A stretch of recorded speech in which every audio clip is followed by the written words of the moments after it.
Hey archery fans, let's talk about the best woods for crafting your dream bow. First up we have yew. It's super strong and flexible, perfect for longbows. Next is Osage orange.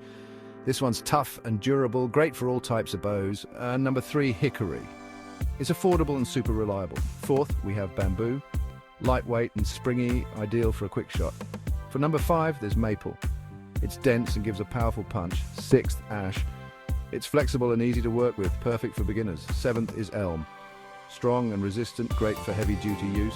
Number 8, ipa. It's exotic and incredibly hard for those who want something unique. Ninth, lemonwood. It's lightweight and smooth for a faster draw. Finally, we have walnut. Beautiful and sturdy, a classic choice. So there you have it. 10 amazing woods for bow making. Which one will you choose for your next project?